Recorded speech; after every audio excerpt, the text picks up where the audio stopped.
What's up, guys? Welcome to Frank's Media and Reviews, and today we are going to be talking about some of my favorite movies that just happen to be in a little category that was called Video Nasties, guys. This little group of movies was just something that I noticed I've been gravitating towards lately. I wanted to talk about in this video a little bit about the Video Nasties, why they were in there, who were against these type of movies, and I wanted to talk about, most importantly, like some of my favorite movies that maybe you haven't seen or heard before, and to get you guys to watch them because they're awesome. And I'll talk about just like my little collection of Video Nasties, because I only have a few, but I wanted to discuss with you guys about Video Nasties, some of my favorite movies within this little group of movies, and maybe you guys can recommend some movies for me to get next, because I'm looking to build these movies. So if you like these type of videos, hit the like and subscribe button. If you do, I really appreciate it. Check out my tier memberships.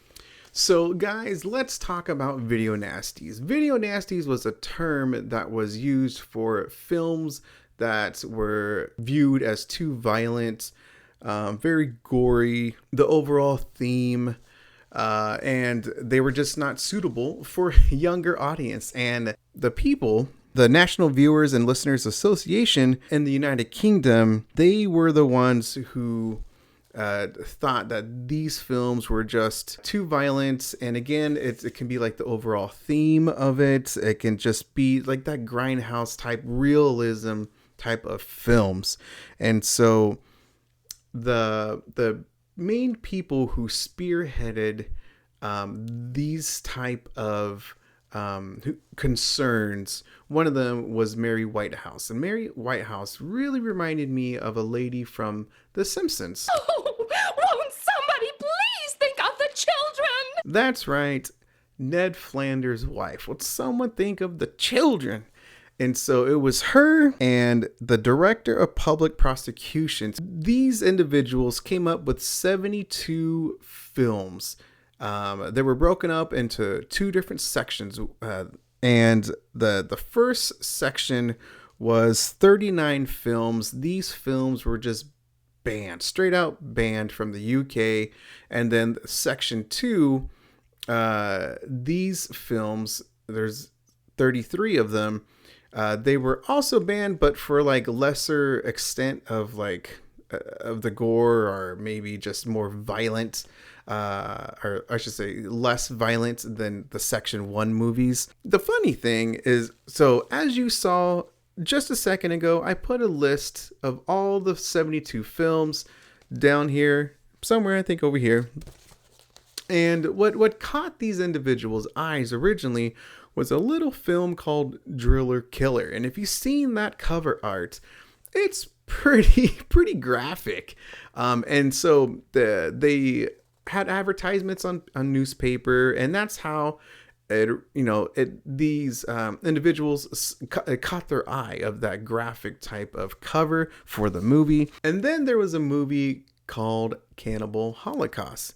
The directors of those who made the film called Mary Whitehouse and Novola and those individuals to talk about their film and try to get more attention to that film, because they again wanted to get that film out there. And unfortunately, it backfired on them, but it made the film like iconic now, right? I mean, it is regarded probably as the top, if not one of the top 3 Video Nasties on this list.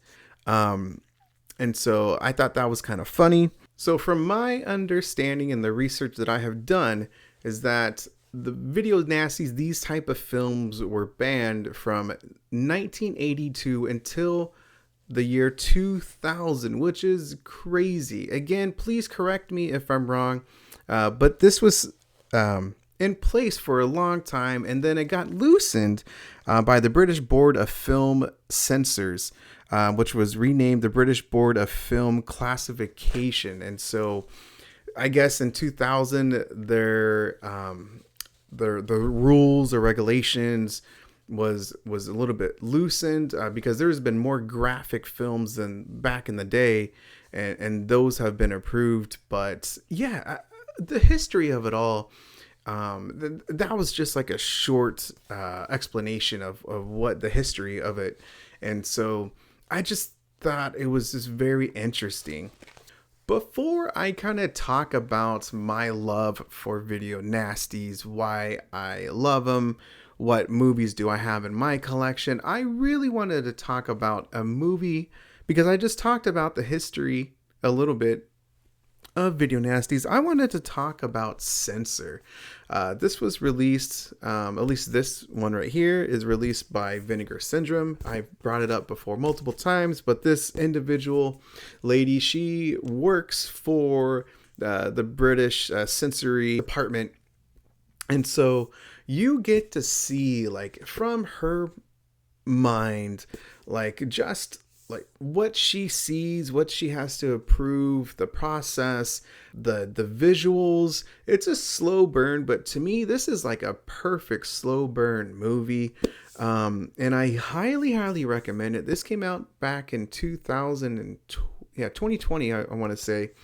And this was overlooked by most people.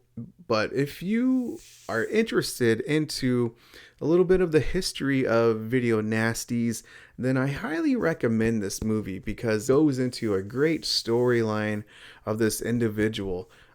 So highly recommend Censor, guys. I didn't want to forget about it. So see this movie. It's wonderful. So why do I love video nasties? Well, guys, I love video nasties because of the gore.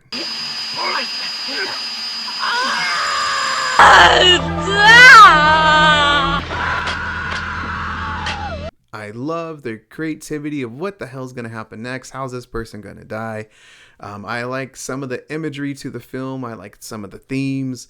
I like, of course, like the nudity scenes. That's going to catch my eye. When I think of asses, woman's ass, something comes out of me.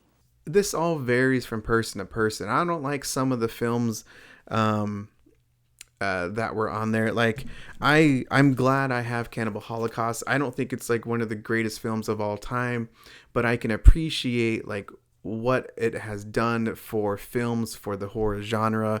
And for me, I really wanted to have it in my collection, and a really nice addition from 88 Films. But some of these movies that I have 15 movies, and I love them all. I truly do, because they're all different. They're all special to me, and they're all fun. I think they're fun, and that's why I have them. And most of them are pretty damn fun, and that's why I have them in my collection. Maybe you haven't seen these type of movies. Hope maybe this will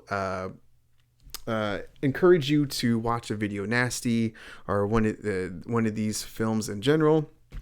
So I'm going to kind of make it quick because I don't want this video to be like super long, but I do want to talk about why I love these films, because to me that's really important. And the first one is going to be Dario Argento's Tenebrae. Y'all know I love Giallo. And this to me is, some think that this is like his best film, and I think this is his second best film. I still think Deep Red is better. However, this film is iconic, and I brought this up many times in my videos, but you know how much I love Tenebrae. I just love how it's shot. I love the overall theme. Giallo films, there's always like, of course, the whodunit type of killer, and I thought this was perfect. I have really grown to absolutely love Giallo and Italian horror films, and this is like one of the best films out there. And so guys, I highly encourage you to see Tenebrae. So dang good.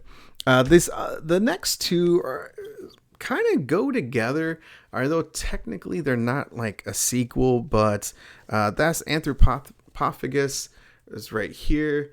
For mispronouncing it, I apologize. And then there is Absurd, which is done by the same director, which is supposed to be like a sequel to this one, but it really isn't. It's like a loose sequel, kind of like how Maniac and The Last Horror Film are supposed to be like a loose sequel. Kind of the same thing. This movie, I thought it got really good on the last act. That's when I was like, damn, I could see why this movie was on there. And it's pretty good. I don't think it's like one of the best, but I do highly recommend it because there is the end of the movie, guys. Holy smokes, man. It is price of admission for sure, man. And I thought Absurd was okay. I don't know if it's as good as Anthropophagus, but I think in some ways they kind of go together. And so kind of like a nice double feature, guys. But those are that one. And I wanted to talk about these. And I think I want to do like a little video of this wonderful trilogy by Lucio Fulci, and that is of course City of the Living Dead. There's The Beyond, and then The House by the Cemetery. I want to bring up City of the Living Dead because technically this wasn't on the video nasty list, which to me doesn't make any sense because there's some really graphic scenes in this movie, but House by the Cemetery was, and this movie, I always go kind of back and forth. Like, The Beyond is regarded as the best in the trilogy, and I agree. However, I really love City of the Living Dead, and before making this video, I actually watched The House by the Cemetery, and it's pretty dang good. At first, when I saw it, I was like, meh, it's okay, but it kind of grew on me on the rewatch. I just really love this film. So I think for me, like The Beyond is number one, City of the Living Dead, and then House by the Cemetery. But it's pretty close. But yeah, again, I don't understand how this movie wasn't on the list, but this one was. I don't know. But guys, the trilogy, Gates of Hell trilogy, is simply amazing. And if you're a horror fan, to me, they're must watches and must own, man. This was released by Cauldron Films. There's an Arrow Video limited edition to both of these, which I'm going to get soon. But I wanted to bring these up. One without the other. Like, I don't know. You can't talk about one without the other.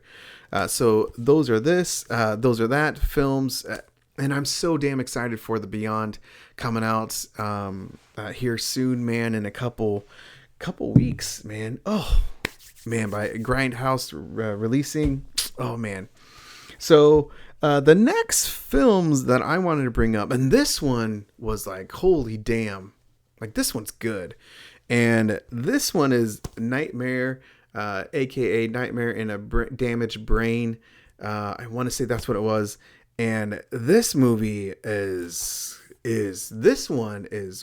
pretty graphic, man. This is like one of the higher tiers. This, to me, I think it's an okay film.